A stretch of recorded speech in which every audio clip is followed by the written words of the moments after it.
Good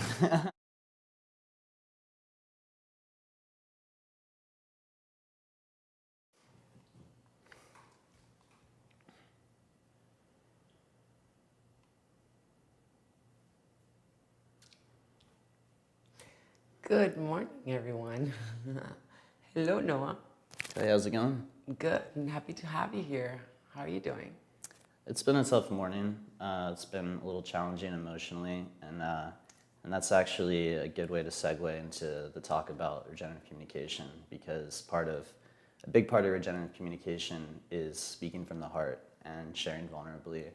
And I would be a hypocrite if I were to sit here and pretend to be okay, but not be. And it would be a good example of the cognitive dissonance a lot of us have between our declared values and our embodied values. So I don't want to sit up here and tell people to be vulnerable and then not embody that myself. And I know you're having a little bit of a challenging morning too, if you wanted to share something or just what you're feeling right now. Well, first I want to thank you.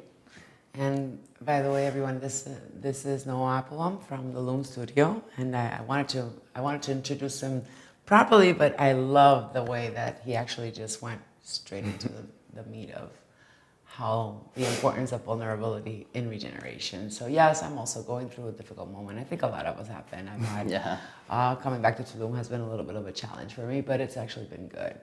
So, and I'm regenerating myself while I'm here, and so it's been regenerative for me in many aspects, degenerative in others, but the most important thing is what needs to happen. So, Noah, so we're here for RegenWeek, and we're all here for regeneration and catalyzing global regeneration. What does regeneration mean to you? Well, I like how you brought up that even though this is called Regen Week, there's sometimes some irony or hypocrisy of degenerative ways that come through even amongst this sheen of regeneration. And namely, what I'm here to talk about is my perceived the gap in the regenerative community. We claim that whole systems thinking is a key part, and it is, but if we're going to embody whole systems thinking, that means we need to give every realm of regenerative thinking its due course. And I believe regenerative communication and community building and the invisible infrastructure of communities versus the visible is often neglected. And I think we all can agree on that visible infrastructure and built environments in community is a necessity, and we all focus on it. But I think a lot of times what gets neglected as an afterthought is the invisible infrastructure. And rather than the built and physical systems, the ideational systems and the maybe the social environments, we can say. And so my work is to bring that into the regenerative movement, because if we're going to embody whole systems thinking, we need to look at the whole system of the regenerative movement and not just the ones that we can see. That is so important. It's absolutely, I love, what you're doing and how your work is doing that, specifically bringing that to light, bringing out the importance to the community and to the world of the importance of these regenerative communications and the values that one is supposed to embody, because there is that's kind of like, that's where regeneration really starts. So tell me a little bit with, first, do you want to maybe expand a little bit more on what you're doing with the Loom, or any of the other projects that you're involved with? I'd love for the audience to learn a little bit more about you and your regenerative projects focused on regeneration. Thank you. Sure, absolutely. Yeah, so like I said, I think there is a blind spot in the regenerative community, which is a bit ironic, like I said, to claim whole systems and then focus on a few. And I think the one that's interested me the most is community building. So I see myself as a community builder as much as anything else. And at least that's my interest. Maybe I haven't embodied it yet, but that's my goal. I feel like that's my role and my skill set and the gift I have to offer. And so that's what I'm headed towards, just having the chance to join more communities and get involved in that space and really dive into authentic relating and just group circles and all the things that breed connection and thus community. Because to me, we were talking about vulnerability, and to me, vulnerability is a cornerstone of regenerative communication. And the reason I believe that is vulnerability creates connection. Because when I say to you, I'm feeling sad today, it gives you a chance to say, wow, me too, I thought I was the only one. 100%, and as so important, and that's also one of my tenets, and it's also one of the core, for me, it's a principle of it's something that I'm openly saying I'm embodying this, and it's, you know, and it can be really difficult to do that sometimes. And this, not just, you know, amongst the regenerative community, it's actually kind of more of okay, but especially when you're going out there in the world and what your people's expectations are, and, you know, how you're supposed to be and how you're supposed to act and everything. Now I'm in a state of like, you know, I'm vulnerable, and this is the reality of it. And, you know, if you are too, hey, here we are to share. So thank you for embodying that. I absolutely love and appreciate that. And I think it's important that the world knows and understands that, because it's also, it also allows for the opportunity for others to be vulnerable, like you said. Yeah, So, and it feels good, doesn't it? I mean, for me, it felt good when you walked in and you shared how you're feeling, and it allowed me to then say, me too, and in that we feel less alone in our individual experiences, and I think that's where connection forms. And I think on top of that, if we're going to think of vulnerability as something that creates connection, you know, I think we can all agree connection creates community. And so I think in that way we can think of vulnerability as actually a rich cultural currency that actually creates community for us, and it exists in abundance. I can share it to an unlimited amounts, and you receive and I receive at the same time. And I think that's a really beautiful cultural token, we can say, and something that isn't really utilized and thought of in that way, but should be. And I think, you know, there's obviously there's limits. Like vulnerability can be weaponized, but I think we exist in a culture that devalues it so much that the emphasis has to be there on re-emphasizing it and understanding the importance it has in building community and building trust. Because if I'm not vulnerable, how am I going to build trust with someone? And so I think a lot of these processes are building trust so we can build resilient communities and want to work together because we trust each other. And yeah, I think that's a big part of my desire, and I think it's important to name too. I'm not here claiming that I'm perfect at it. There's plenty of times I don't embody the things I value and teach, and I think we're all hypocrites, but I think it's about noticing that and being okay with it and being self-aware, and I think that's the process that's important, not being perfect. So. Wow, wow, wow, wow. I am absolutely loving everything that you're saying. I resonate personally deeply with everything. I completely understand. You're 100% right. And I think those are the essential values of regeneration, and the things that need to be said more. And so regeneration. So going into, when was the first time that you maybe heard that word, or like when did you resonate, or when did you start like really, you know, kind of just maybe going in that direction? And how is it, what is it for you exactly? Like when you're speaking about regenerative communications, your regenerative work in any ways, what does it mean to you? And exactly around what time did it start having an impact in your life and you adopted it into your life? If you can share with us a little bit. Thank you. Yeah, you know, I think it's something I'm still really understanding. I'd be lying if I said I felt like I really understand it, and I think a lot of us have different ideas of it, which is absolutely okay because it means different things to different people. But I think most recently where this came about was Barbara asked me to write a document on regenerative communication. It was supposed to be like a one-page document, something quick, and I don't do things quick and simple. I ended up writing 50 pages and diving in super deep and spending probably over 100 hours because it's just so nuanced and it's just so rich, really. And I realized I don't know what regeneration means, but I think a good place to start for the, I guess you could say, uninitiated is if you think of it as a math problem, degeneration is like a -1, and sustainability would then be like a 0, and regeneration then is a +1.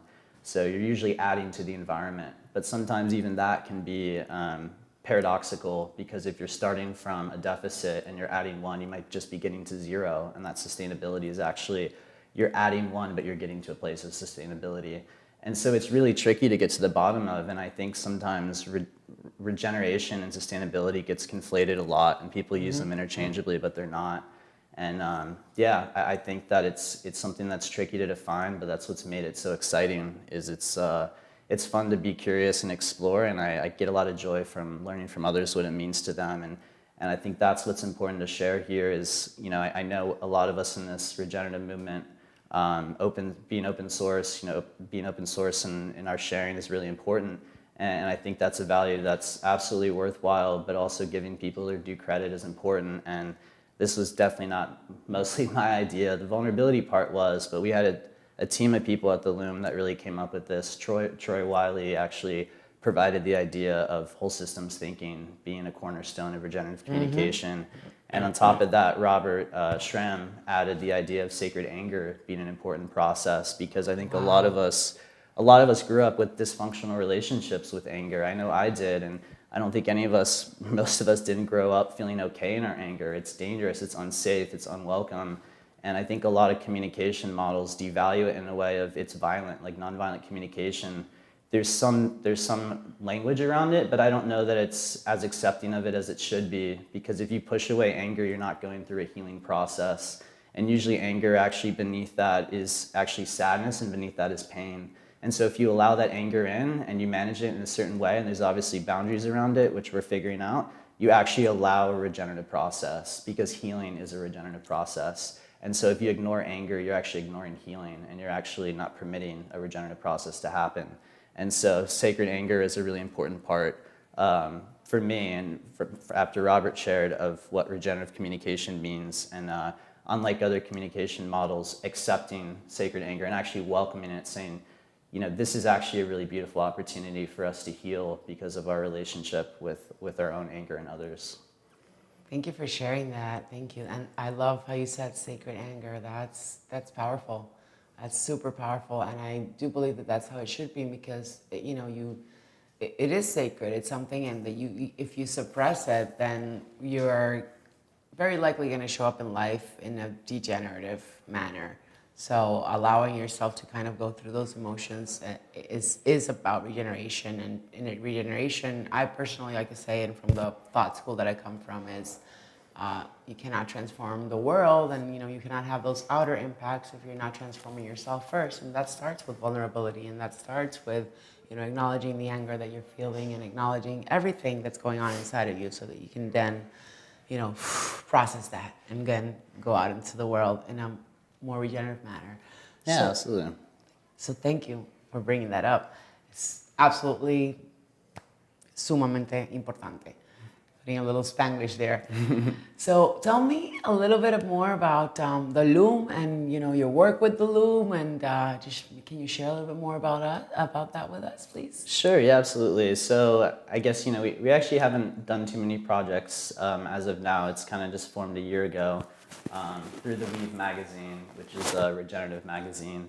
And out of that, this creative studio, multimedia creative studio formed, and we're responsible for the branding of this event and other things like that. And the idea is like a regenerative studio essentially. But one thing I wanted to share, because I know we're running out of time, it seems like, is if I can jump really quickly into AI, because I think this really. I do want to say yes. Thank you because I know the process that has gone through for the branding of this event, and for your work with Barbara and how it came out. I mean, look, if we all look at the logo, you can see that logo and how that logo is actually adapted to the local culture. It's a it's RegenWeek logo, but it actually has that Mayan feel to it, because it was in Tulum, and there was so much love that went into that. So I just want to say thank you for that. Yeah. Thank you. I wish I could take credit. That was literally all Flavia and Barbara. And again, going back into vulnerability. You did an incredible job. They did. Absolutely. I am excited to be working with the Loom and the Weave, hopefully in the future. So. Me too. I feel honored to be part of it. They kind of brought me in. They're the main people doing it, and I'm just lucky enough to be a part and help in little ways. So real quick before we end up in time, the AI. Yeah, I do want to share this because the question is, what's the context? Why is this an important conversation now? And I think what grounds this is two things. One, as we shared, I think we have largely degenerative communication models. But the other thing is, at the dawn of AI, it's like we haven't even figured out how to communicate authentically, and all of a sudden we're starting to communicate. We're starting to automate our communication. And we haven't even figured out the authentic communication. Wow. And it's like we skipped a step there. And I think what's scary is, they talk about, there's this metaphor called the canary in the coal mine. And the idea there is that the canaries were brought into coal mines as a sign of danger, imminent danger for humans. And when the canary died because of toxic gases, humans knew, I need to leave the mine. And it's a messenger, it's a sentinel species. And Kurt Vonnegut famously said that artists are a canary in the coal mine in society, and when artists are not well, it's a sign of a society being deeply unwell. And right now, if you look at Hollywood, what happened last year there was a 5-month strike in Hollywood, and it was the first time in history that all three types of creatives, artists, writers, and directors, came together as one to fight against AI because their jobs are at stake. And I think that speaks volumes that that was the first time that happened, and they came together because this is such a threat to survival. And that's our modern day canary in a coal mine. And I think it, there's a lot of artists having existential crises, including myself. I was just entering into freelance writing, and then it just collapsed. It became obsolete almost with ChatGPT. Why would someone use me if they can just do it themselves and maybe even do it better, unfortunately, potentially. And so, I think that's the context that makes this conversation important. Is I think we're getting further and further away from creative thought, and not just with social media and all the ways we distract ourselves in modern technology, but with AI, and we're headed to a world where there's not going to be a lot of authenticity.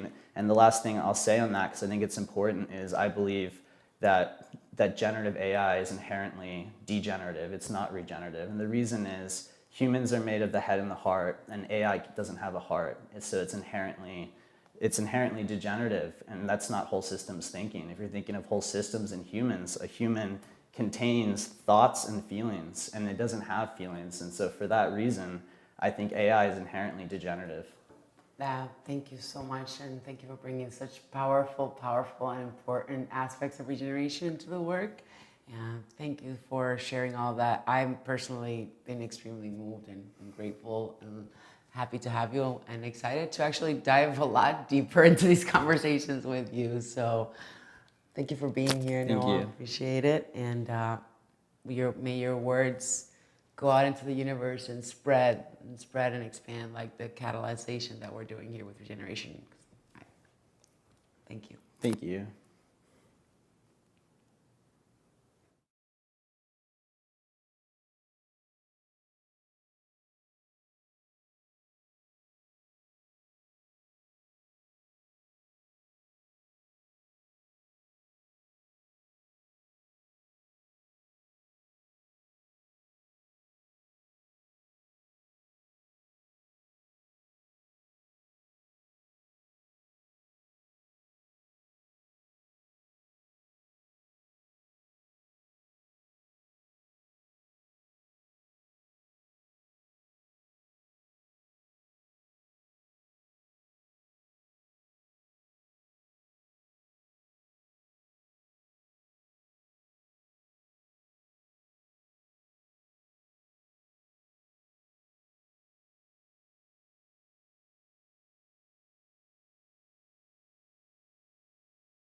Francis, whenever you're ready. Thank you.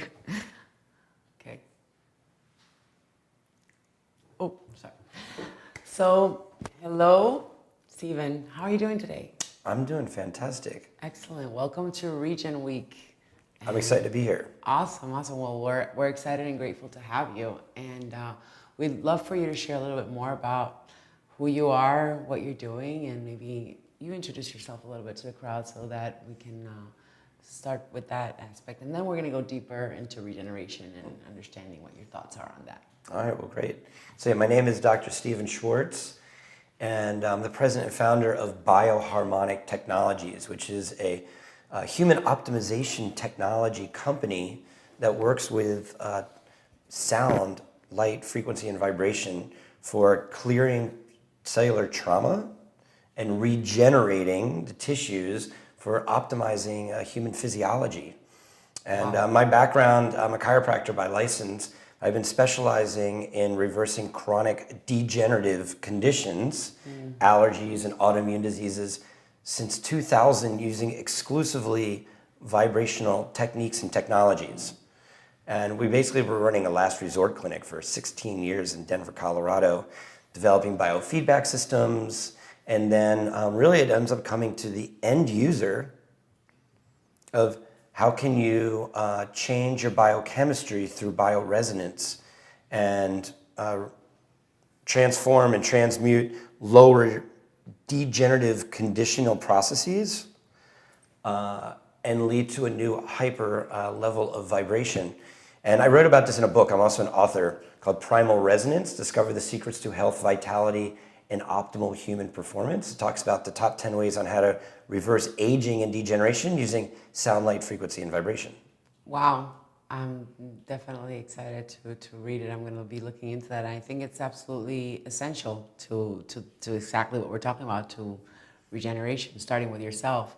So I think I have a little bit of an idea of what you might say, but I'm going to still ask you. Sure.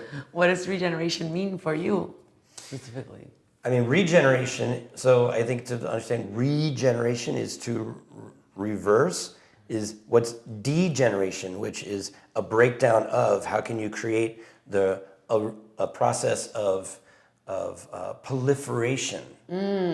Proliferation of, now I'm a doctor, I'm a scientist, so I think in terms of a breakdown of tissues. And really, when we look at the underlying science that works on energy inside of our cells, you can create a process of cellular. We have enough energy for a lifetime. So living in these three-dimensional spacesuits, why do we age in the first place? We ever look at this process and we talk about things like free radicals and toxicities and mental constructs and things like that. They all lead to a process of inflammation. Okay. And the equation, and I talk about this in my book, inflammation leads to acidity, and acidity leads to degeneration. So we can reverse that with, to reversing inflammation is alkalinity and regeneration, where we get a proliferation of cells. And we've seen changes with that as well, just using vibrational resonance. If I could share an interesting, Fabien Marmon, who is a French jazz musician, actually, and sonic alchemist. He did a study where he took cancer cells and healthy red blood cells, exposed them to different musical modes, frequencies, and showed that basically there's a specific musical mode which I'm not going to talk about here because it's just for time purposes, but it was exposed to the cancer cells. And when putting them into harmonic resonance, the cancer cells exploded. But using that same regenerative frequencies, the same musical modes into healthy red blood cells, they regenerated. And that premise is really what I've been working with since 2007. Wow. And I've been one of the foundations of my career. And because I know that everything is regenerative. Everything can heal. Even they used to talk about how the nervous system, you could never regenerate your nervous system. Now science has proven that that's not the case. When you say everything, you mean everything, so everything can be regenerated. Okay, so I'm talking about the body, but really everything on this in the universe is, Listen up, the first law of physics is that matter cannot be created or destroyed. It just gets regenerated. So when something is broken down, it comes back out, and that's the whole toroid when we're looking at quantum physics, the internal spirals that come out, even from a cosmotic perspective, wormholes into another dimension. You lose yourself into one reality, it opens up to another reality in another world. So this technology that I created, one of the terms I refer to them as interdimensional portals, which can be very Star Trekky, or what are you talking about, interdimensional portals? But if you think about what's a portal, it's a doorway and a gateway, or a gateway. And what's a dimension? It's a measurable space. And so what's the space? How do you move from one measurable space to another? Through a doorway, through vibrational resonance. So if you're living in a place of degeneration or disease or dis-ease, how can you change your vibrational resonance and align yourself into a new dimensional reality? And here's the key, of your choosing. So we live in a dimensional reality in this current space right now, but how do we take command of being able to align ourselves to a dimensional reality that we want to be aligned with?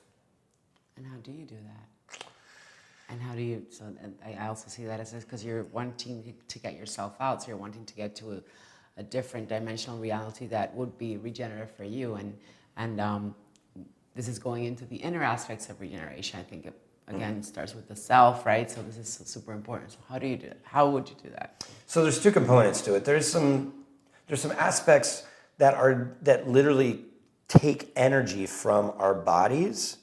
And a lot of times the world that we live in is toxic. I mean, we live in a toxic world. We really can't diet. The food that we eat, the air that we breathe, the water that we drink.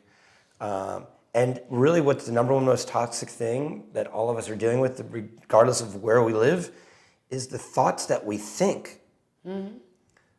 So all of these components are what can cause either regenerative activations or degenerative activations. So really, if you're eating acidic food, you're creating inflammation. Inflammation, by our equation we talked about, leads to degeneration. If you're eating more alkaline foods, it leads to more regenerative processes. Water the same way. Even the air toxins we talked about the same way. Your body is constantly having an elevated immune system. So one of the processes that we worked with was, how do you eliminate infectious agents? How do you detoxify the body? And how do you really raise your vibration? And what are the feeding what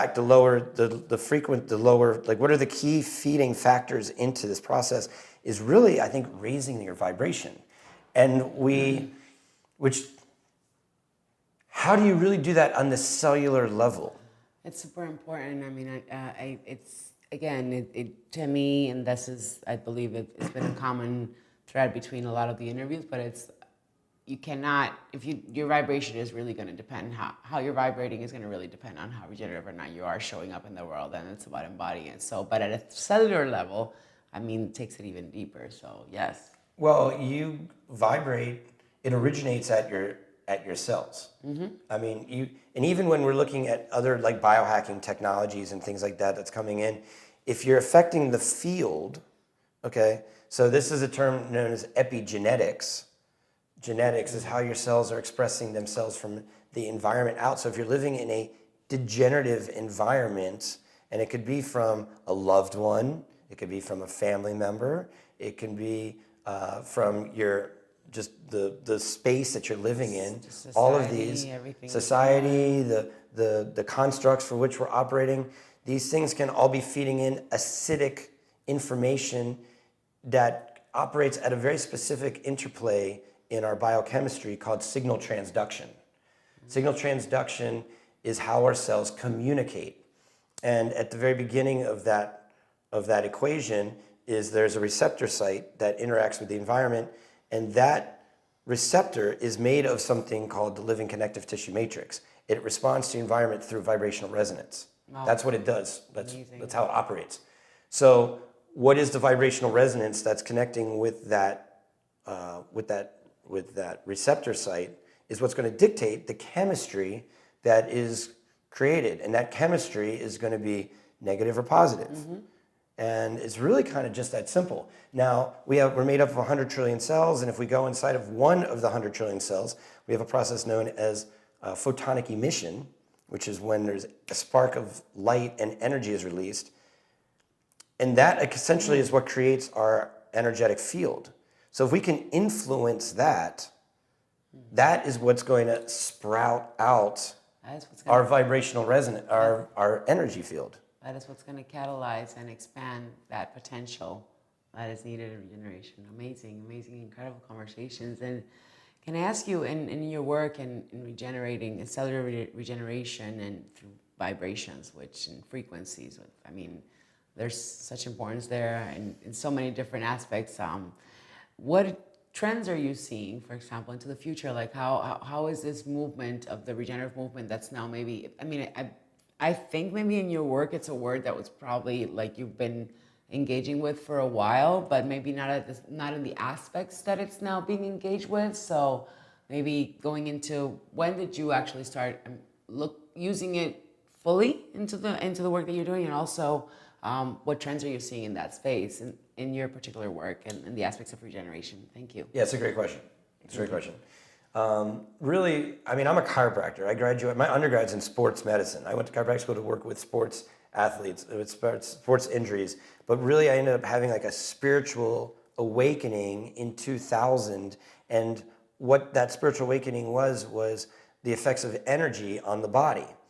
And when I said as healing people, I was like, okay, if the aspects of disease is the breakdown of healthy tissue into a degenerative process, then how do we create a regenerative process? And so what I've been seeing is there used to be kind of these glitches in the nervous system, just like a computer system. We could go in and put an energy correction into the field and it would change.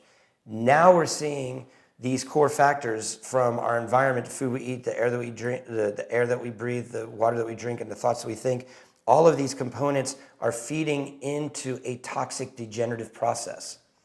And so being able to go in and work with the trends I see is autoimmunity, chronic degeneration is on an all-time high. I mean, COVID was a byproduct of a planet who is going through an evolutionary raise of its vibration. Thank you for mentioning that. That is absolutely true. So the technology, so in the healing arts, as we're closing this down, the healing arts are not about things you're going to put in your mouth. It's about things that's going to raise your vibration energetically.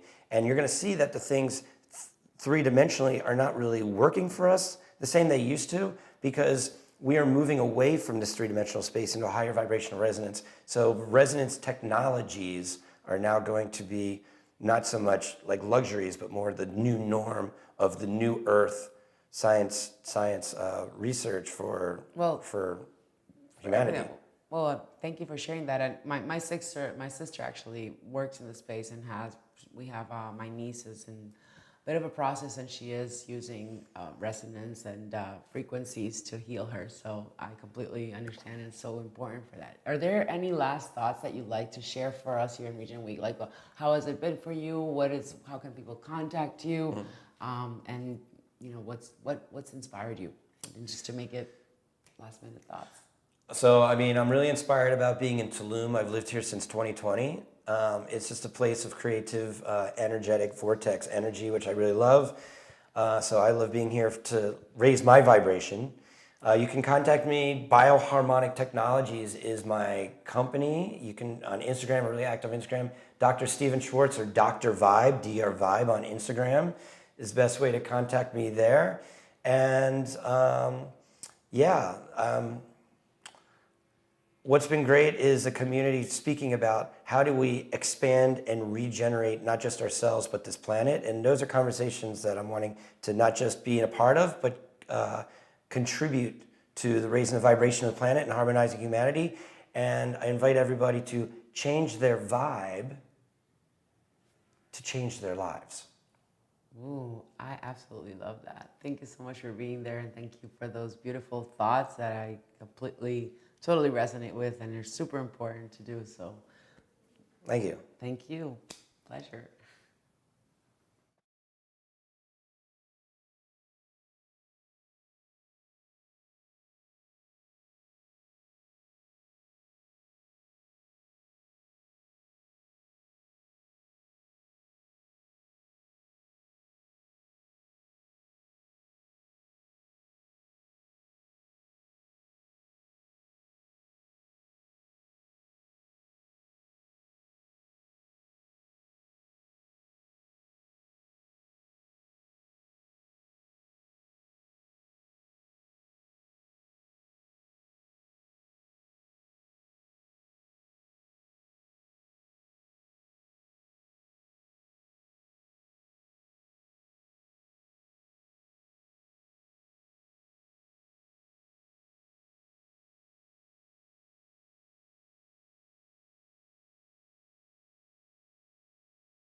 Well, hello, Caleb.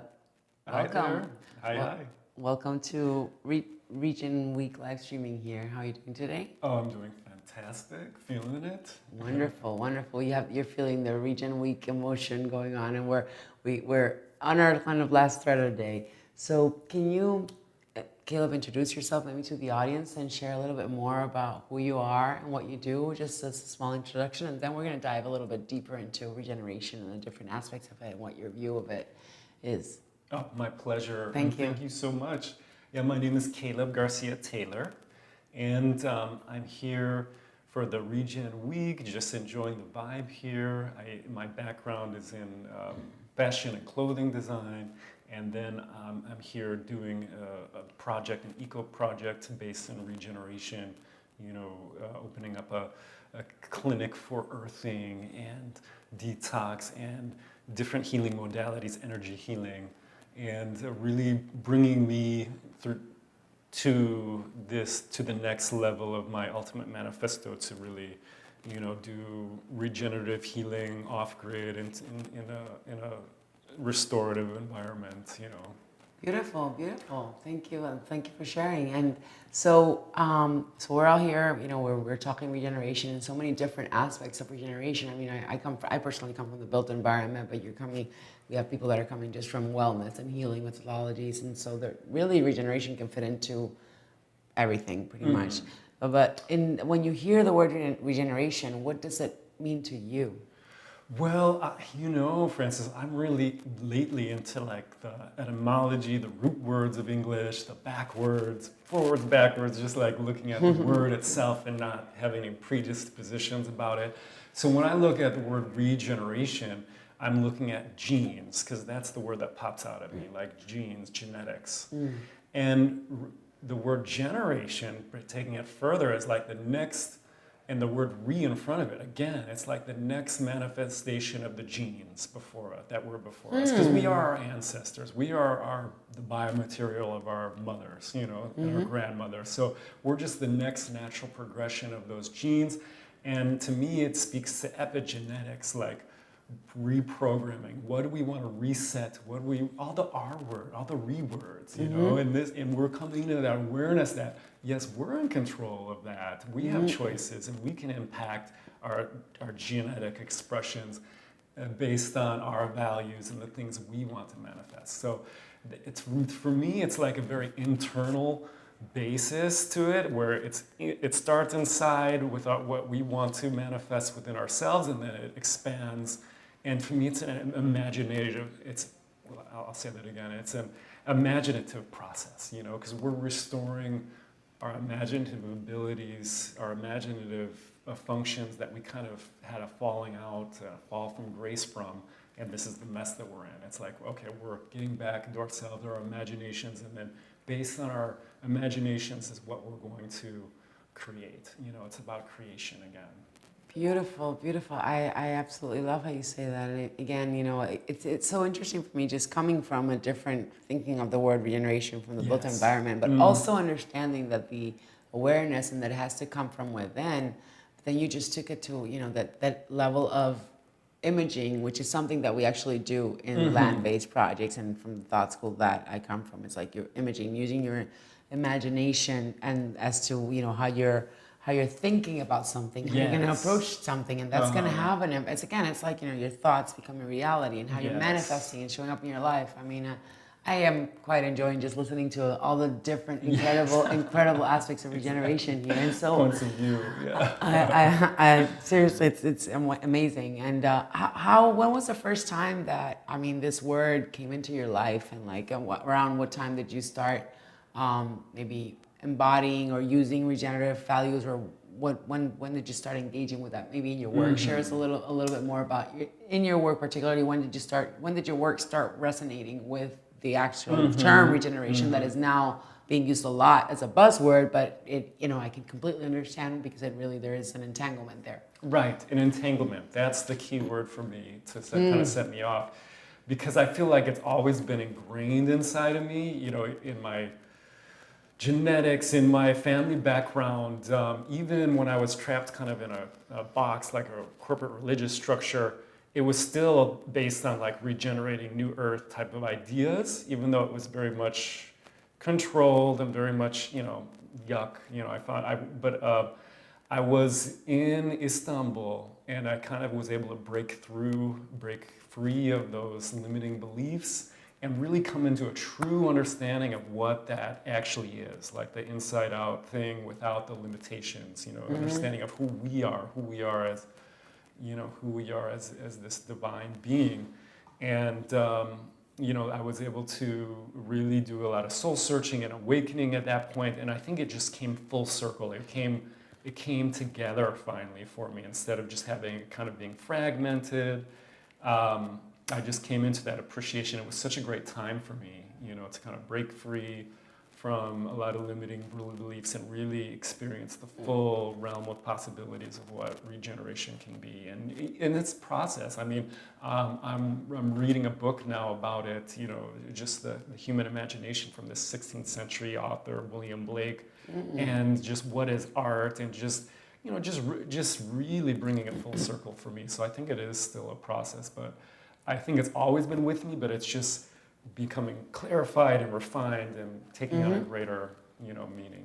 Wonderful, wonderful. It is, and it really is a lifetime process. I think the majority of us are really not aware of it, and now it just has become, very popular trend, and not just in, in the built environment, in the wellness, everywhere, in really every industry. I mean, we're here in RegenWeek, and we're talking about that where there's about 13 different ecosystems that we're targeting, that we're wanting to speak to and want to have here. So, and it's listening to how that actually started and it's always been within us, but now it's an awakening, right? It's a rebirth, and so this is what we're doing here. And so as far as trends, for example, in your particular work and in the space that you work in, or maybe something that you'd like to share with us with regards to your work and regeneration and how you're embodying regeneration in your work, in your life, and then the trends that you're seeing into the future? Absolutely. Well, I see just a huge trend in that area because we're all feeling it. We're all feeling the need to regenerate ourselves, mind, body, spirit, but especially right now our bodies are really speaking to us like, yes, let's regenerate, let's detox, let's rebuild ourselves, So, and it's just been incredible because I used to live in this area, and I was here, and my clinic I'm opening is based out of Playa, but I was doing, coming to Tulum a lot 4 years ago before I went to Istanbul, and now I'm getting back, and it's just like, wow, just the community that's here now. And that's what keeps me coming back. Yes, and it seems like there's just tons of clinics with all these modalities and harmonic eggs and it's Dr. Stephen Schwartz that was just on right now with his vibe beds. It's just, just like unearthing all of the previous old world technologies with Tesla and William Reich that were like the forerunners. And that's where I see just kind of reclaiming that part of ourselves and just filling in the gaps and then just really accelerating to where, our ideal situations are, Exciting. So, Isn't it exciting? It is super it's exciting. Exciting times to be here and exciting times to be where we are right now in so many aspects and the opportunities to be able to regenerate ourselves with the availability and the possibility of this different alternative treatments and so important for the work that we have to do on the outside too, because it cannot it's inside very out. inside to the outside, right? I like that. Go in and you'll never go without. In and up, not out and down, right? Exactly. So tell us a little bit about your clinic and what you just mentioned the clinic in Playa, maybe also how the audience can interact with you and go maybe regenerate with you. What is that project about? Well, it's just combining everything I love. I've my background is in, fashion design and textiles and clothing and expressing in colors and all that and just vibrancy. And, but I've always been into alternative medicines and health and just longevity, and just taking deep dives into the energetic side of that recently, like I mentioned before with my awakening experience when I was in Istanbul.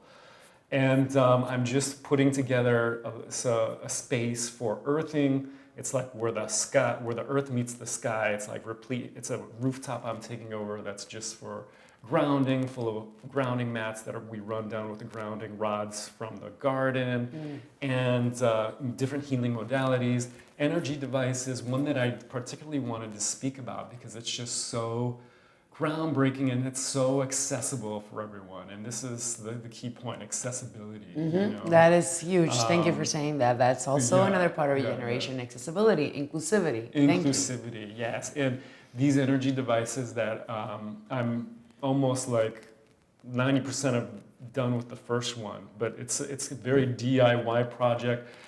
Materials that are available at any Home Depot or, you know, very accessible things, but it's combining that technology from Tesla and William Reich, that orgone technology, but just with a very advanced, you know, like quantum physics version of it. And I'll tell you just a couple of fun stories about it, just to kind of whet your appetite. It's just the power of something so, I don't want to say simple because it's very complex, but it is accessible, you know, and what can be done with it. And it's called bubble tech. And this essence of it is once you complete it, you have you have a bubbling device, you know, and it's tied to your biorhythm. And so what it essentially does, it creates a 2D space. And what is the thing about a 2D space? We want to go to 5D, blah, blah, blah. But everything starts at the seed level. Okay. You know, everything manifests at the seed, starts at the seed level and then goes up through the aethers and expands, right? So the 2D space is very special because it gives you access to that manifestive power like nothing else, you know, and it also, you know, it also just it's a non-polar environment, so it kind of cancels the duality. And I think that's in our society, the duality is something we really struggle with, you know. It's huge. Exactly. It's huge. It's huge. Yeah. So from a health perspective, the one that I'm creating, it's more of like a chamber. So basically, it depolarizes that, for example, the harmful heavy metals, you know, and renders them inert, so that you can go ahead, your body can just go ahead and clear those out. And it also you know, it's anti-aging. It transforms all of the EMF and all of the radiation that we're being bombarded with into life force energy.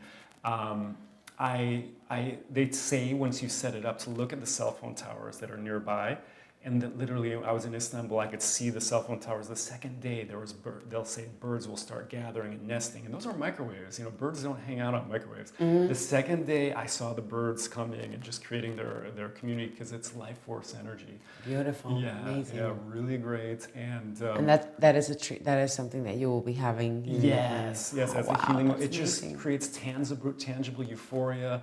You'll notice things like, you know, you have to put in your intentions, like to have your electronics keep working, because it's a non-polar environment, you know. So I did that, and then funny story, like the next day, my upstairs neighbor, this big German lady, she just comes barreling down, like with her hair dryer and her curling iron. My electronics don't work. My electronics don't work. I'm like, oh. She's like, you were working on some science experiment. What did you do? And then she's like, here, look it. And she plugs it into my outlet, and it works perfect. You know, so I had to go back and go, okay, make sure all the electronics in the entire building are working. You know. Wow. And then I was joking with my friend, just like, oh, the next thing you know, there's going to be some midget that's feeding me grapes. And, you know, my Turkish neighbor, old couple, they were so cute. He just comes, he's very short. And so he comes knocking on my door, and he just like, oh, here's some grape pudding we just made for you. Some grape pudding. I'm like, what? This is crazy. It's just so many stories like that. It's really, really amazing technology. So I hope to introduce that and just kind of keep workshops to how people can create these devices even themselves. You know? Amazing. That is super exciting. And can you maybe share a little bit with the audience as to how we can find you after? I mean, we're here RegenWeek. A little bit, share how we can contact you to go regenerate ourselves with this incredible technology as well. Exactly. Well, you can find me. I'm just getting back on the social media and doing the marketing stuff, even though I'm a marketing guy. But I'm just starting the pages for these things on Instagram. It's earthing. It's Okay, it's Earthing Clubhouse. EAR, Earth, the word earthing, and then Clubhouse, just with nothing in between. And then I'm on Nostr. Nostr is a protocol that's just across all apps and clients. If you're not on Nostr, check it out. And it's Caleb Wholeness Earthing Clubhouse on Nostr. Okay. Wonderful. Thank you so much for being here. Thank you for your inspiration. Any last words you want to share with the audience about regeneration and the work you're doing? Just last minute thoughts before we're closing out? Yes. And I just, my conversation this morning with Christina, which was so wonderful, let go of those cords that tie you to the past and get into the unknown. Shed your fear of the unknown and just move with that energy of the unknown and just trust the process that your imaginative vision will develop and that you have your back and you're the one that you've been waiting for us to save, you know. Wonderful. Yeah. Amazing. Thank you so much for sharing those thoughts. Thank Thank you for your advice. Wonderful. And lovely to meet you and learning more. And I'm excited to continue conversations in the future and maybe potentially going to Playa to your clinic when you open. We would love to receive you and thank you for this wonderful privilege. Thank you again. Ciao, Thank you ciao. for being here. Awesome.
Welcome, Eduardo. So Thank happy you. to see you and so happy and excited and grateful to have you here. Welcome to Regen Week and welcome to our live stream over here. So, Pleased to be here. Thank you. It's Eduardo Esparza, and I'm going to let you share a little bit more about what you're doing, which is absolutely incredible and so needed. Please. So maybe share a little bit with the audience about it, Eduardo and Blue Dot, and we'll start with that, and then we'll dive deeper into regeneration. Great. Well, my name is Eduardo Esparza. I run an organization called Blue Dot Project. And Blue Dot Project right now is we're forming financial mechanisms for financing regeneration. So our goal is to get out of the box of the traditional financing. We typically think in financing in terms of private capital and private equity and venture and lending, or philanthropy on the other side, and everything is siloed. And so the financing mechanisms of the future, we need to engage in, innovation and thinking outside the box and how we can actually have different forms of capital working together to accomplish a goal. And the goal is regenerating Earth and creating prosperity for humanity and human beings and non-human beings all alike, right? And so that's what we're forming on right now. That's the core, is Blue Dot Project. We also have a hedge fund that is like driving capital into the formation of this entity. A series of entities is going to be something quite complex because we wanted to have penetration in the United States and then actually agency globally, wherever there's intention emerging. We also have a lot of initiatives to protect indigenous ancient wisdom. And there are some initiatives right now concentrating in Colombia with the Yuna people, which includes the Kogis, Arahuacos, Cancuamos, and Wiwas. That just emerged here as a result of this inspirational week, correct? Actually, I have been working with the Wiwas okay. for yeah, I quite do some remember time. that. I do remember that. So, but this particular meeting with them was also with Region Week involved as well. Yeah, RegenWeek. To my surprise, I was not expecting to find anybody from that tribe here, and I just saw the first night that the Arahuacos amazing bosses were here, the big wise men. And so I had the opportunity to share what we were doing with the Wiwa tribe, which is in the north of the Sierra, and they were more in the northwest and the southeast. And I think we found a lot of opportunities to help promote the preservation of the wisdom and creating necessary. It's essential. Thank you. Yeah, exactly. Thank you for the work that you're doing, and it's absolutely. I mean, none of us that are here would be able to do this and cannot continue in this work if we don't have the financing mechanisms to do it. So your work is, we're all grateful to have you, and it's absolutely essential.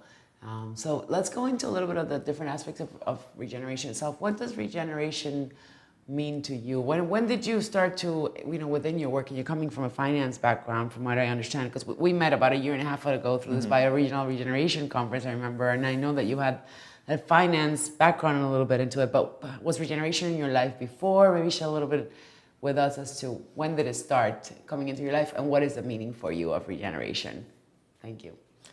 Well, I always have some consciousness about what's, living in equilibrium But the true awareness of that there was a problem was not raised until Al Gore's movie, The Inconvenient Truth, that he presented the case for, hey, we have too much CO2, and so I started digging for the last 10, 15 years, and following COP and following what really the authorities are doing, how is leadership forming, how is capital aligning.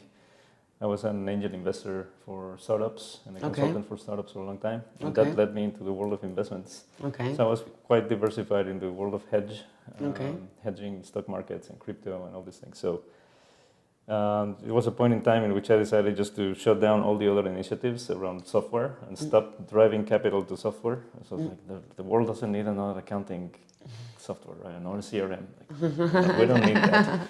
So I'm going to dedicate my brain time. Looking for purpose. Sounds like looking for purpose. Yeah, I remember the December 2021.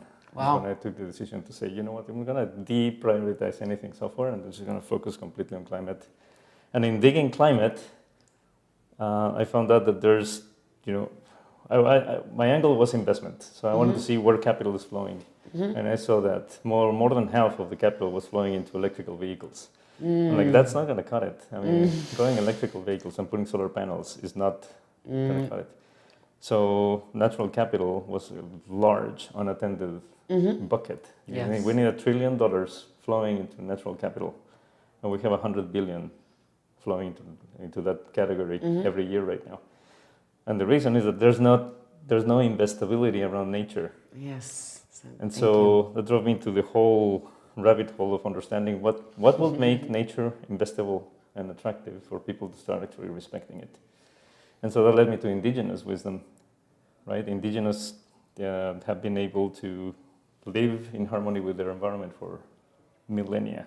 Beautiful. I love that you're going right to the root, to again and again here is to the essence of things, which is also a regeneration, which is a rebirth. So you're channeling something which is absolutely essential, because again, we cannot regenerate the earth.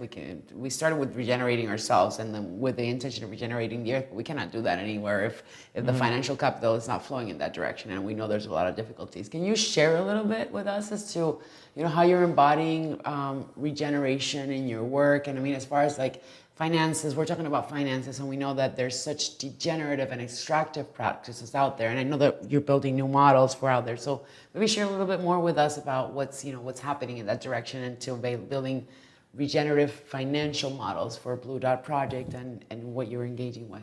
And thank you. So first, to link this to the previous idea, we know that indigenous people are being successful at living in harmony with it. So the question is like, what can we learn from them, and what are the patterns of their social fabric that make them actually live in harmony? And how can we integrate that into a new form of development? So that's actually what's shaping the investment thesis of the project, is how do we learn what are the principles of operation that we can bring into a thesis of transformation. That's beautiful. And so the answer is kinship. So if we design systems for collaboration and systems for respect instead of extraction, then the whole dynamic changes. But we have to change financial incentives, and we have to change the role of capital in this whole transformation. So how do we come together? I'll give you an example of the transition to regenerative agriculture.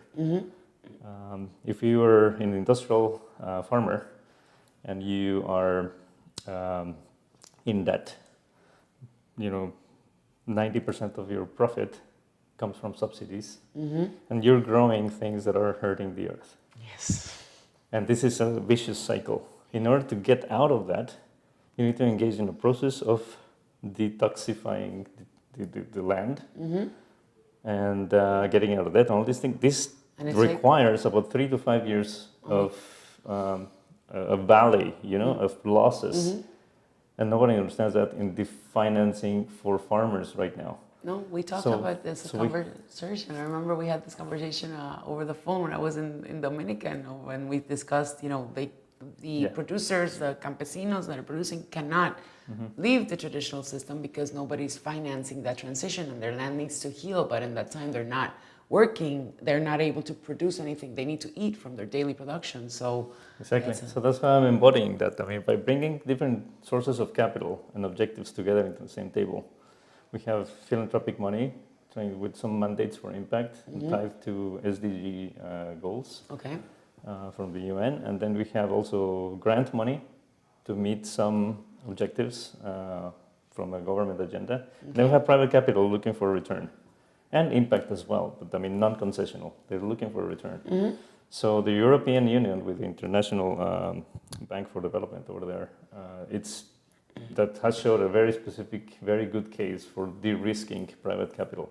So basically they come in either as a guarantor for a loan during that period for transformation, or as an incentive for helping measure the results. The point is that non-for-profit capital can be mixed with private capital for-profit structures to achieve a long-term good result.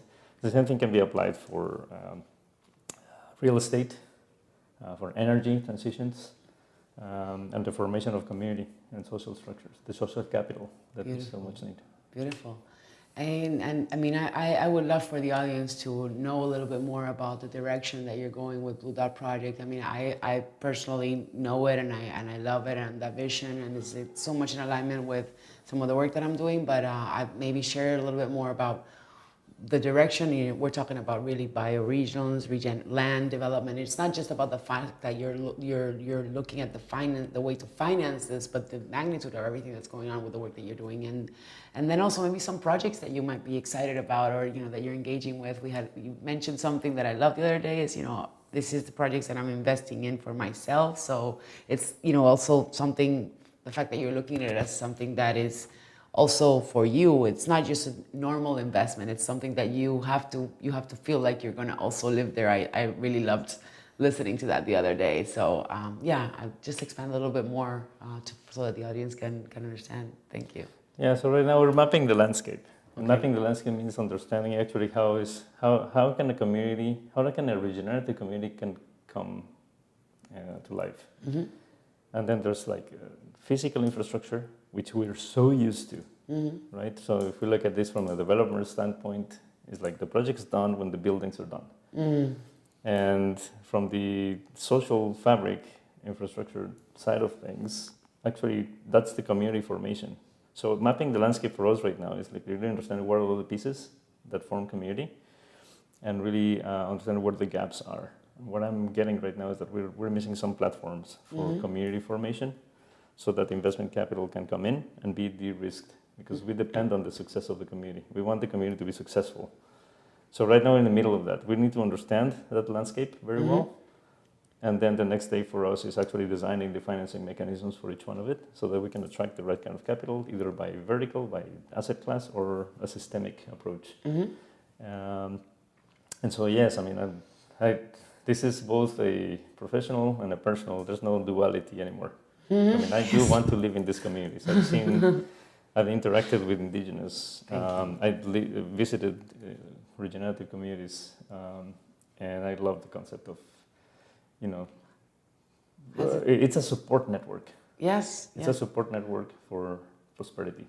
Has it transformed your life? So that now that you know and you've gone through this process of landscape mapping, how has when was the first time that you heard the word regeneration? And we'll do this, con rápido que puedas, and like how has that transformed how you live and all of this very quickly, and then share any last thoughts that you have for us and how we can find you.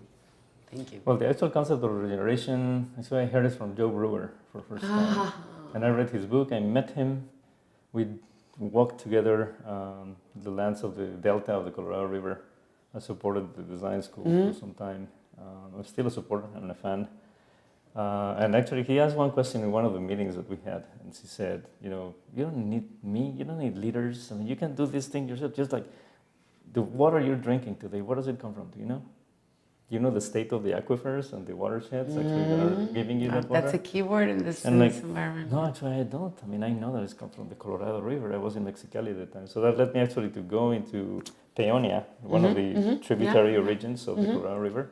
I actually set up base there. Because I said, we want to start a regeneration movement here, actually organize souls, and I wanted to just live there and be the inception of some big projects. That's still on the table, but I don't live there anymore. But that's how I try to incorporate this in my personal life as well. You really have gone through a journey and traveling into different places to embody this aspect of it. And I'm personally honored and grateful to have met you and for the work that you're doing, for taking on such a challenge of being able to finance the Earth's regeneration. And is there anything that you would like to share specifically with the audience about your time here at RegenWeek? What do you need? I know that we all need what you're doing, so that's incredible. But what can we do for you to maybe help you map this landscape better? Is there anything that we can support you with also in our end, so that we can manifest this for all of us? I think opening the conversation for what truly means regenerative financing and creating the forums for that. I mean, I'm happy to help and be part of that conversation, and actually gathering more of the people from the impact world, impact financing world, impact investing, and help shape the future of financing as a transition mechanism to true prosperity. Okay. And so I'll say let's help make an open invitation to other investors to lean in and really dig into regeneration. Wonderful, wonderful. Thank you so much for sharing that. Thank you. And thank you for being here. Thank you for coming to Tulum during Regen Week. I think a lot of us have really enjoyed having you and having your company and learning more. And you're an inspiration to many of us. And so, muchísimas gracias. Un gusto. Thank you. Pleasure to be here. Thank you. I could go on forever. We can continue this conversation longer, which we probably will. But thank you. Please, Eduardo Esparza from Blue Dot Project for the world, and he's taking on one of the biggest challenges, which is financing the Earth's regeneration. So thank you. Thank you.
So welcome, Victor.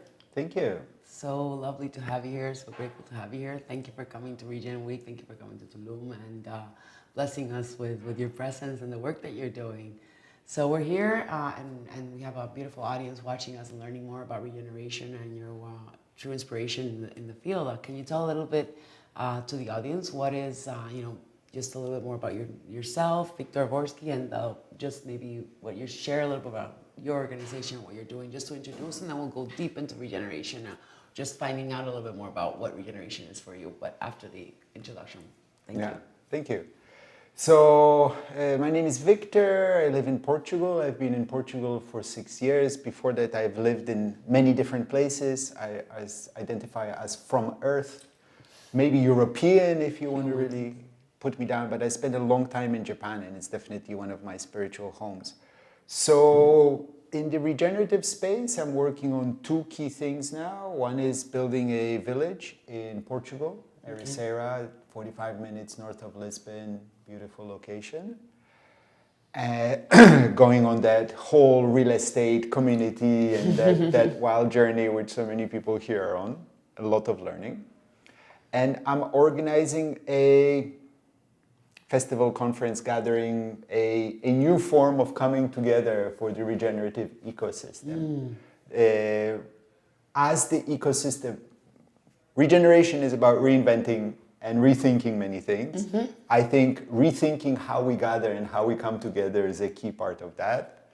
And I can talk more about it, but it's a festival, conference, trade show, gathering, all of those things in one. And I wanted to, and it's co-created, it's bottom up and all of this. So I just wanted to really make clear that the things today I say about regeneration, it's my personal opinion. It's not the official opinion of the Gathering of Tribes organization, because the Gathering of Tribes is we're trying to be very strong about not being dogmatic about anything and inviting people into conversation. Beautiful. So it's my personal opinions. Beautiful, which is an essential part of regeneration, and I believe that we all need to look into. Thank you for sharing. What does regeneration mean to you? When you hear the word regeneration, that has now, it's a buzzword, right? We started about, first it was sustainability, and still, we still have the sustainability ingrained into many things that may not even be sustainable. There's a lot of greenwash. Now you have going into regen wash. So it's just being used in all different aspects. And so, but we've also seen something, especially in these interviews, that there are so many different meanings for different people about what regeneration is about. And to me, they have actually all made sense so far. So I'm very curious to understand what regeneration means for you in your perspective and in your life and in your work and how you're embodying it. So for me, regeneration means to keep on asking the question, what is regeneration? I love that. That's wonderful.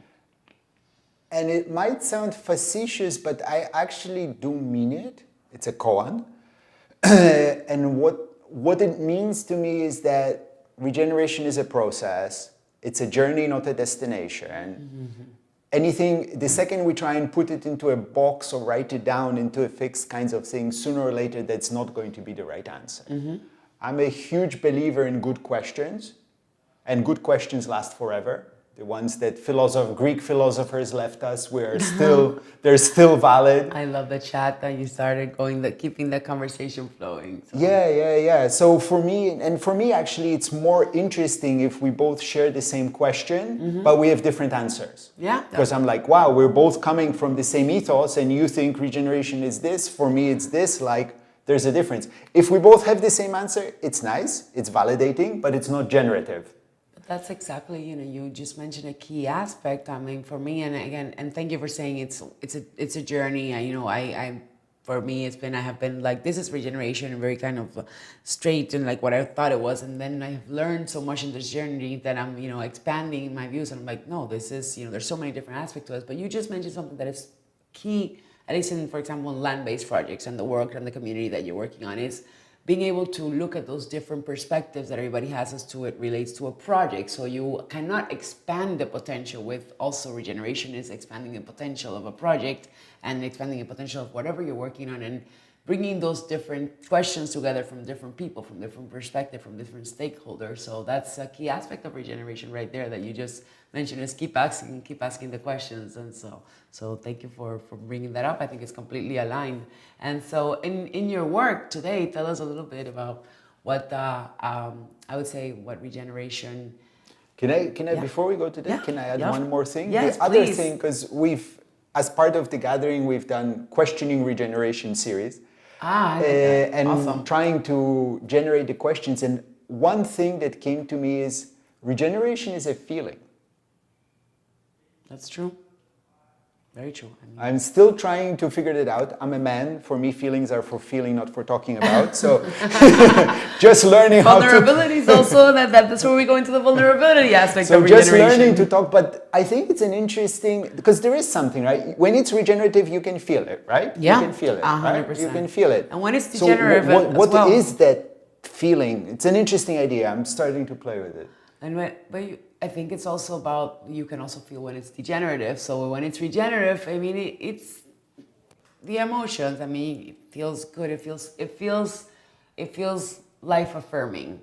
It either feels life affirming or it feels non-life affirming. And so it's a good feeling or a negative feeling. So thank you for bringing that up, and thank you for all the questions. So tell us a little bit more about your Portugal project. About you have the land-based project that you're working on in Portugal as well at the moment. You just mentioned 45 minutes away from Lisbon, and maybe your journey into going into that. We can share with the audience here. Yeah, so we're working, it's 38 hectares of land, we're 4,000 square meters buildability, we're going through the planning process because it's going to be a fairly big project. It needs the investment, which means it needs to be all legal. Also in Europe, and especially as a foreigner in another country, legal is the only way of doing it. So we're going through that process. I think an interesting thing that we've arrived at, what I think is definitely worth sharing, is need to really think carefully of, for a land-based project, how you organize and design the design team. I think of it as design, build, nurture, right? Because there's all of these Design, steps, build, right? and nurture. What is the regenerative team? The standard way to build a real estate project is an architect comes in, they make a design, then they hire some people, and then, a few years later, the landscape designer comes, and a few years after that, the gardener comes with the plants, and they're like, the budget is all going, and they're like, okay, whatever, we'll put a lawn here and 2 palm trees, we're done.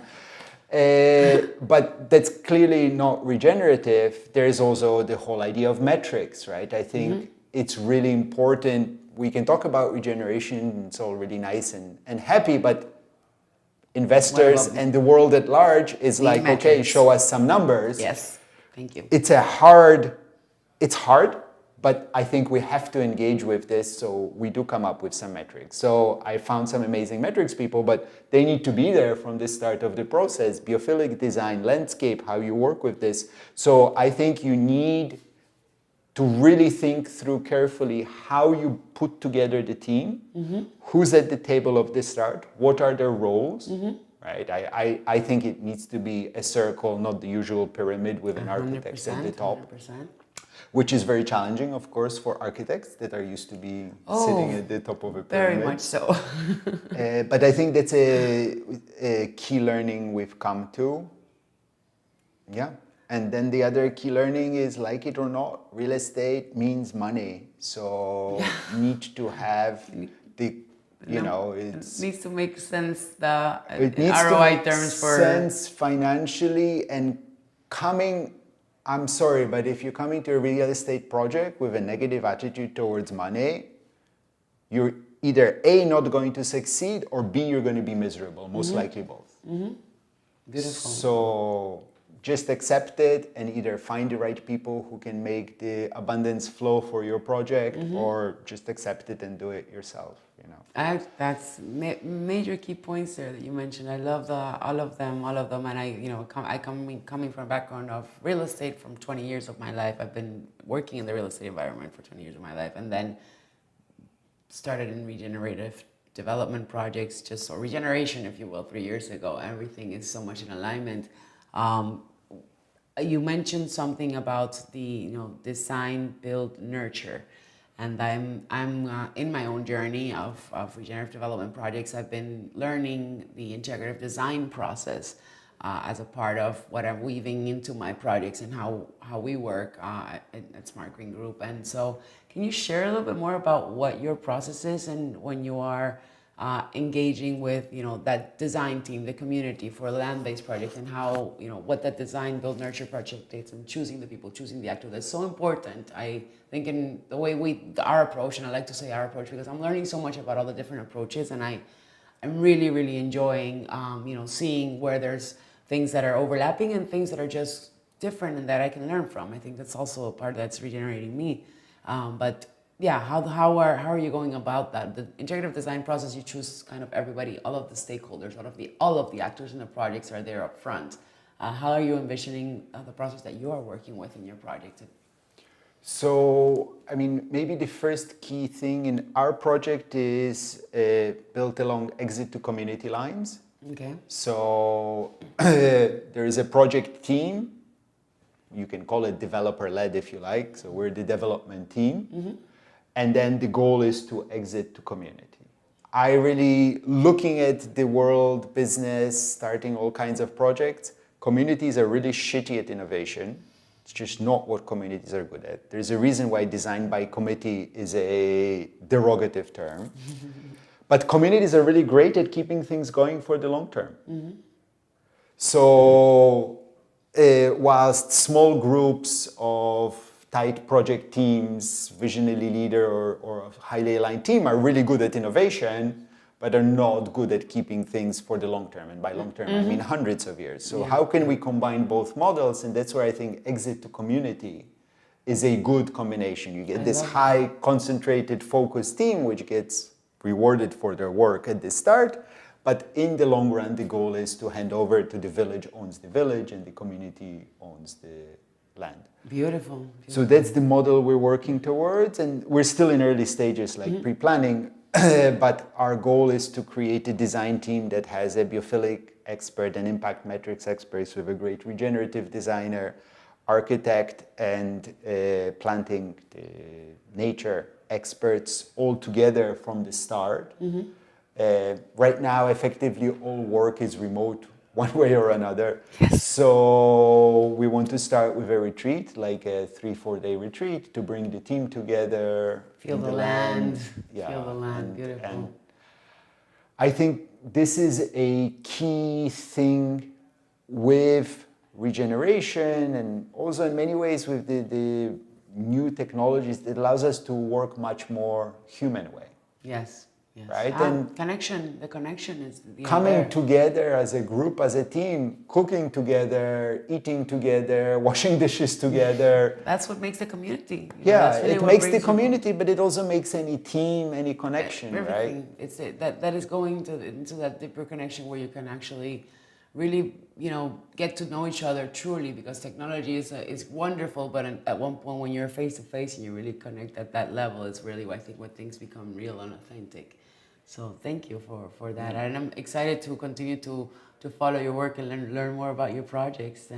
Thank you. Just want to ask you, like, how do you, and with your life and your day-to-day basis, if you will, and outside of the work, like, just to close out a little bit, how are you embodying regeneration in your life? And I mean, like, maybe when the word came into your life, the word regeneration, and how that affected, and you're embodying it into your life. So for me, regeneration was like this final, like an aha moment of finally I found my tribe. Because I've been, along my journey, I spent time investing money in new economic systems, learning about new learning systems, new ways of building organizations, connection to nature. And it all kind of always felt like I was either schizophrenic or unfocused until suddenly regeneration came and I have an umbrella under which all of my interests fit. So I was like, beautiful. Yes, I have found it. And I really love this combination of the energy that, at least for me, regeneration is. If you want to talk about spiral dynamics, whatever, it's teal. It's like, we're visionary, we believe in a better future, but we're also here to get shit done here and now. Yes. Yes. So that balance of, yes, more beautiful future, we build utopia for all, but like in the next 2 days, what are we going to do? Yeah, exactly. Make it tangible. You know, it cannot remain aspirational. We have to get to the work and get it going and make it real, manifest it. Thank you so much for bringing that up. That's so important because a lot of these projects tend to stay in an aspirational stage, and that's not what we're looking for here. And in my life, I mean, I think it's very early stages, so I have no idea what regeneration is. I hope to continue asking We're the all question. learning. We're all learning. But just even having that awareness, whether in a partnership or relationship or work, of like, that's not regenerative. Yep. You know, it's Yes, the same so thing as with, important. for example, nonviolent communication, which I studied. I'm crap at it, but just the awareness that communication can be violent, and having this as the vocabulary between me and my wife, and being able to say like, no, wait, that was violent. Yeah, yeah, and it starts there. I mean, I can go down the loophole of how I got in a Regenesis course that I thought was technical, and all of a sudden I'm going and transforming myself first. So I don't want to go into that loophole maybe at another moment. But do you have any last minute thoughts that you'd like to share with the audience here for Regen Week, and last things before we close out the interview? Let's reinvent, and as part of that, let's reinvent and rethink how we gather. Because the festivals and our gatherings are very, very important place to prototype the society that we want to create. Whether you come together for a few hours or a few days, you have the opportunity for that time to live this idealized society. It will not come globally during our lifetimes, likely. But that time that we gather, we have the opportunity to practice it. So let's be conscious of that and use it with intentionality. Beautiful, beautiful. Well, thank you so much for being here. So lovely to meet you, and I look forward to continuing the conversations. Thank you to the audience, and Victor, talk to you soon. Thank Hopefully you. see you in September in Portugal. I would love to. Gathering I was in crowds. Lisbon and I fell in love with it. So I will be happily go back to Portugal anytime. Wonderful. So thank you for the invitation. Thank you. Wonderful.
Well, hi, Miranda. Welcome to our Region Week live feed here. How are you doing today? Excellent. Awesome. Wonderful to have you here. Honored to have you here. I was super inspired by your talk, but I'm not going to get into that. I'm going to ask you to please maybe introduce yourself to the audience here, and maybe you share a little bit more about your work yourself. Thank you so much. Thank you.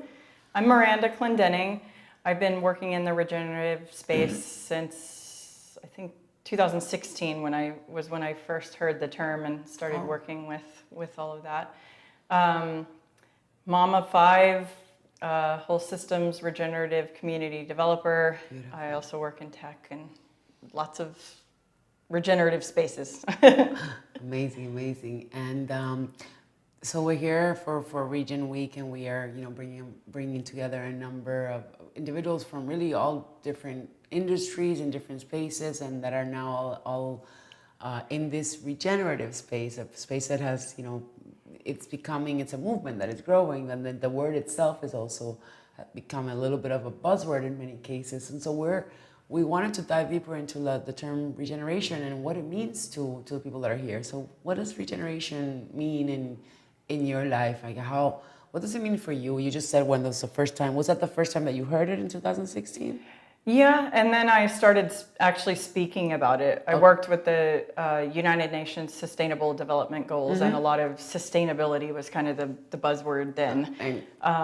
And now one of the reasons I can tell it's dawning on the collective a lot is because I'll have my mom and other people just come to me and say, what is a word for something that's beyond sustainable, that's like healing the planet and undoing harm and generating more good than just being sustainable?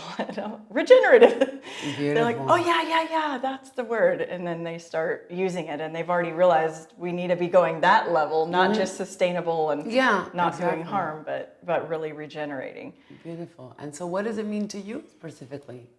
Yeah, so there are regenerative efforts going on all around the world, anywhere that you look at, a system that is generating its own wealth, abundance, regenerating. Our cells regenerate. There's regenerative health and well-being. So just looking at, what goes beyond sustainable to actually building and giving back, even in a system like an economic system. If everybody is giving a little more than they're taking, then we're building a system that's regenerating and supporting itself and being generative and regenerative.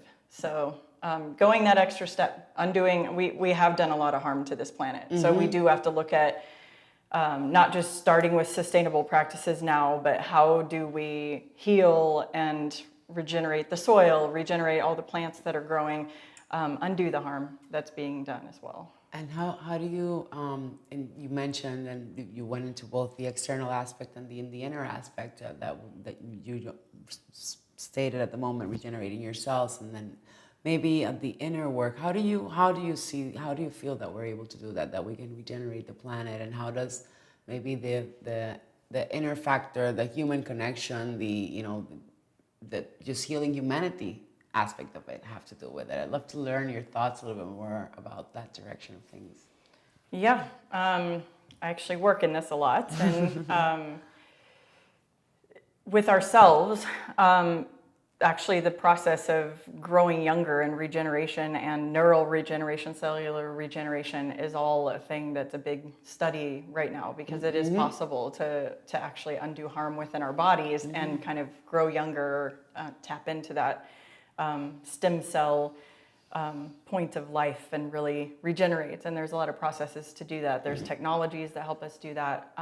But ourselves, the actual act of death and rebirth in some ways, letting go of old patterns, deprogramming, and then letting the new things come alive that are landing with us, of new thought patterns for positivity and life and how we get along with each other, and just undoing the old that may be harmful and letting it go, letting it die, and birthing a new pattern or way that we bring more life within ourselves, within our bodies, with relationships. And then taking that to a team level, community levels, nation levels, and our whole planet, and looking at how do we regenerate everything that we want to. Our economic systems that can literally grow much more naturally, like a garden where there's no extraction or oppression, but really regenerative, secular circulation of currencies and money and food and resources in ways that are regenerative.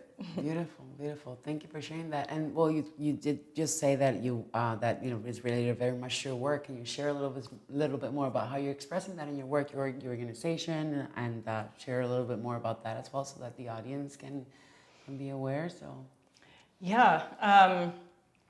So I work at a global level with a Peace on Earth by 2030 game. We're doing a big game around the world in many countries, and with youth, with adults. It's a game that helps with personal transformation and finding inner peace, and then finding harmony with each other, and then lighting up Peace on Earth zones, which are communities, with the goal of having 10,000 communities that are each working on peace on Earth and what that means to them. amazing. So yeah, that's moving along quite quickly. We have a whole technology app, but there's offline versions as well to play the game with each other, and then we calculate how many actions people are taking and do that in a kind of cumulative view. So one round of the peace game going, which it takes about 2 months to play the game all together, but people took about 7,900 actions, just one team playing in this last couple months. That's exciting. Around the world. That is so exciting. So, yeah, trying to gamify and make it really fun, even though it can be challenging, pushing your growing edges and finding your own inner peace and the things that you have to transform to deprogram and go towards an actually peaceful lifestyle and being peaceful with those around you and learning to work together. We do cooperative efforts, like growing food together in a community.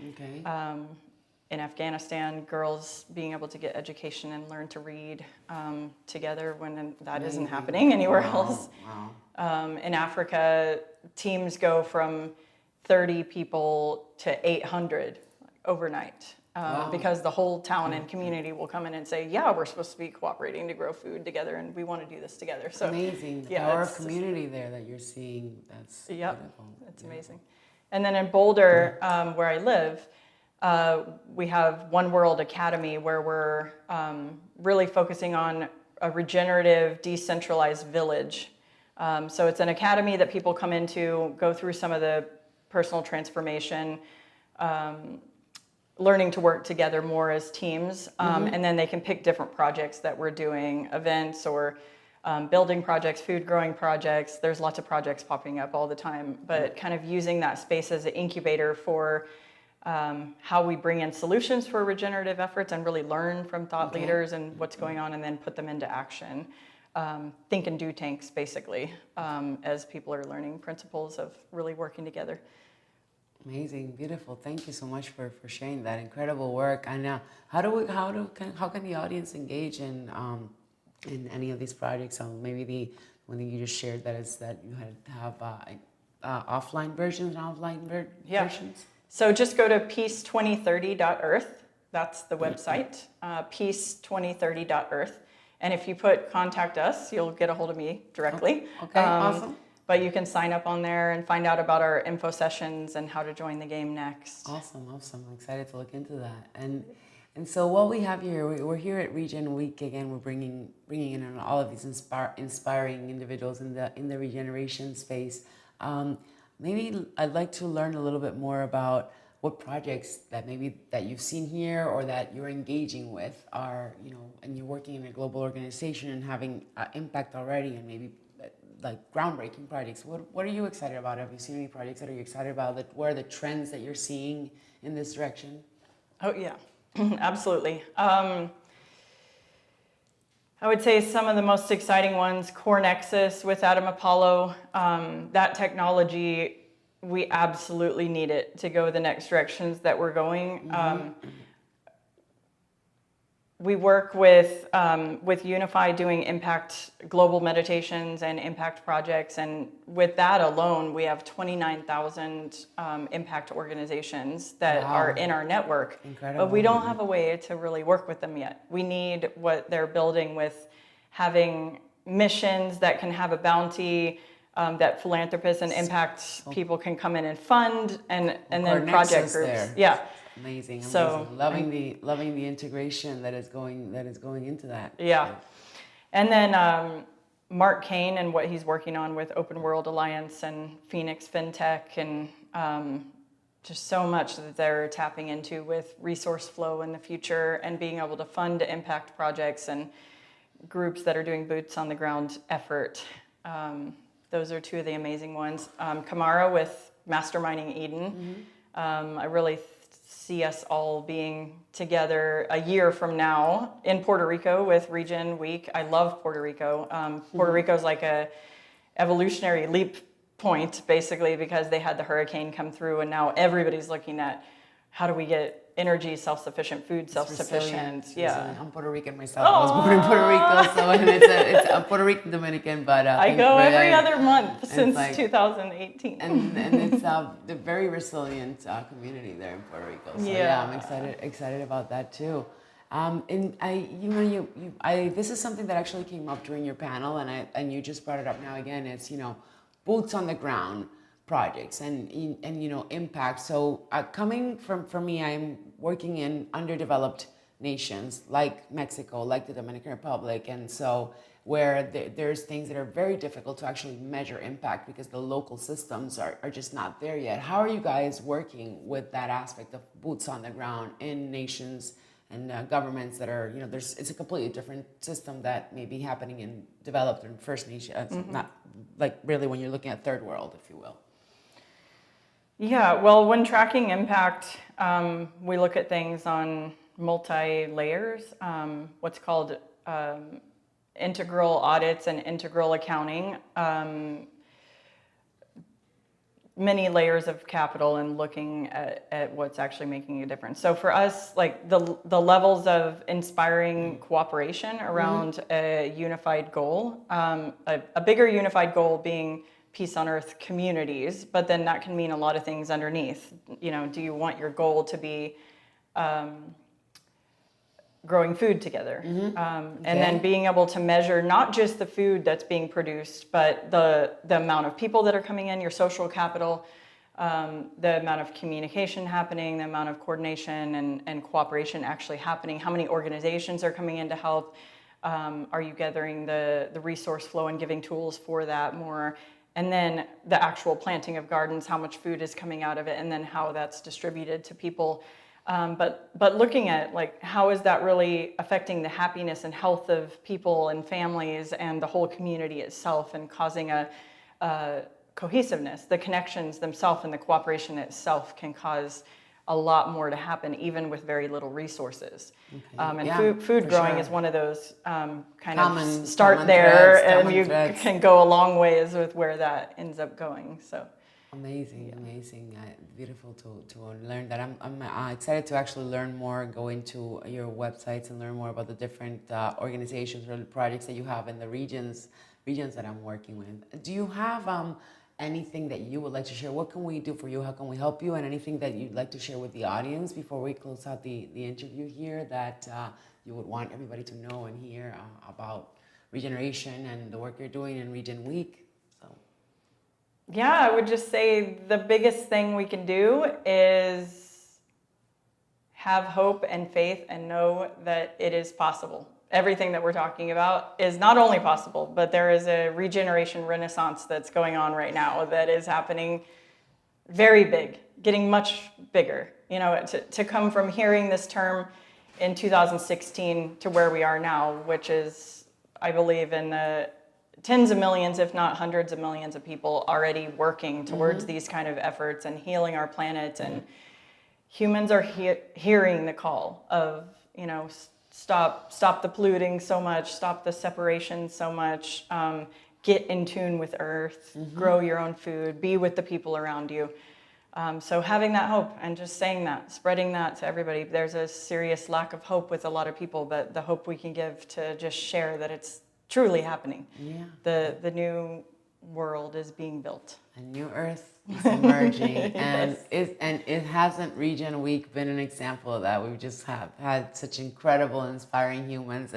To me, it's it's so moving and inspirational. So thank you so much for being here. Thank you for the work that you're doing. So incredible work out there. And a mother of 5, wow. I mean, I'm not even going to get into the amount of impact and the motivation behind that as well. So that's why I do what I do. There you go. So that there, we have a little bit of, so you have mother of 5 that's the main driver for what you're doing. Yeah. Amazing. My favorite job. Awesome. I don't have children, but I have a lot of nieces and nephews, and they are also the reason that drives me as well. Yeah. So I look at them and I'm like, I want them to be able to have a planet that they can breathe fresh air and they can grow up kind of how I felt growing up. And I grew up in farms, big farms in many aspects. So thank you for that. Pleasure to have you here. Inspired to have you here. Thank you. And pleasure to meet you.